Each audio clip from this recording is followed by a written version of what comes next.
എനിക്കങ്ങനെ പ്രത്യേകിച്ച് പ്രശ്നമൊന്നുമില്ല. ഞാൻ എല്ലാവരോടും ഒരുപോലെ തന്നെയാണ് ഇപ്പോഴും, അപ്പോഴും ഇപ്പോഴും. 1 minute later. ഒരു പ്രശ്നമില്ല.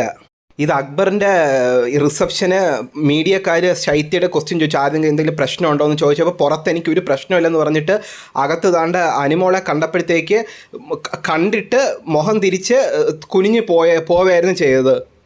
അനിമോൾ തന്നെ ശൈത്യയെ നോക്കുന്നുണ്ട്.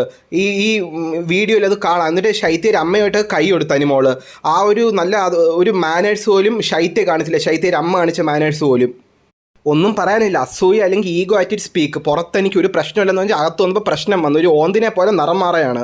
ബിഗ് ബോസിനകത്തൊന്നും ആദില നൂറിൻ്റെ അടുത്തൊക്കെ അനിമോളെ പറ്റി കുറേ കുറ്റം പറഞ്ഞ് റീ എൻട്രി സമയത്ത് കുറ്റം പറഞ്ഞ് ശൈത്യാണ്. അപ്പോൾ അനിമോൾക്കാണ് പ്രോബ്ലം വരേണ്ടത്. പക്ഷേ അനിമോൾ പോലും ആ പ്രോബ്ലം ഒന്നും നോക്കാതെ ഒരു മാനേഴ്സ് കാണിച്ചു, പബ്ലിക് സ്പേസിലൊന്ന് കണ്ട് ചിരിക്കാനുള്ളത്. പക്ഷേ ശൈത്യ അപ്പോൾ പോലും മുഖം തിരിച്ചു പോവുകയാണ് ചെയ്യുന്നത്. അനിമോളുടെ ഈ മാനേഴ്സിന് സോഷ്യൽ മീഡിയയിൽ വളരെ പോസിറ്റീവ് റെസ്പോൺസാണ് ഇപ്പോൾ കിട്ടുന്നത് കേട്ടോ.